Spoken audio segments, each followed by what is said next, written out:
Some Democrats, as well as civil rights groups, have been asking if leaders in the Republican Party are actually enabling Islamophobia on Capitol Hill after one GOP member made an anti-Islamic comment about one of her colleagues who is Muslim. GOP leadership had little to say before today. Here's ABC's MaryAlice Parks. House Minority Leader Kevin McCarthy today breaking his silence, addressing a controversy that has boiled over this week in Congress. This party is for anyone and everyone who craves freedom and supports religious liberty. Lauren Boebert, as I called her when it came forward, we talked. She apologized publicly. She apologized personally. McCarthy responding to this video that sparked outrage among Democrats. The other night on the House floor was not my first jihad squad moment.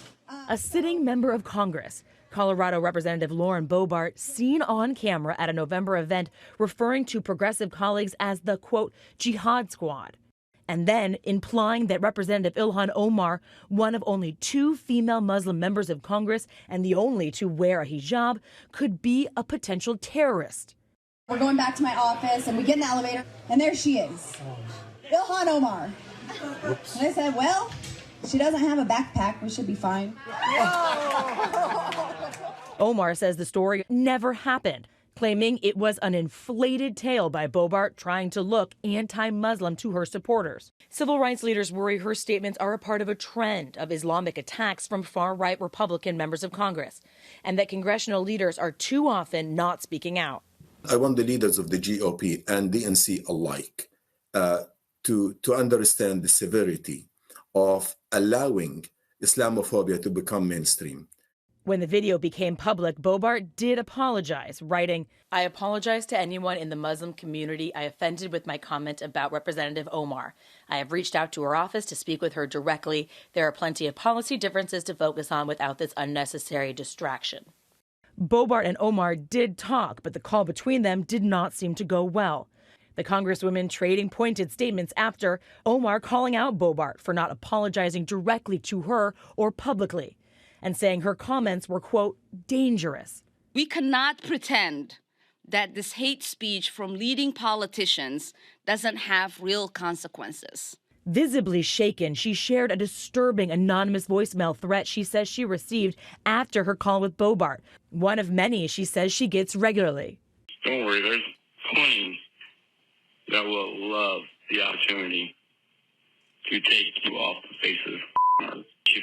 You Muslim piece of shit, you jihadist. We know what you are. While McCarthy is maintaining that Boebert has apologized already, Omar is calling out Republican leadership for not doing more. Condemning this should not be a partisan issue. This is about our basic humanity and fundamental rights of religious freedom enshrined in our Constitution. It is time for the Republican Party to actually do something, to confront anti-Muslim hatred in its ranks and hold those who perpetuate it accountable. One Republican member who has condemned Boebert's words, freshman Congresswoman Nancy Mace. That led to finger-pointing and fighting within the GOP.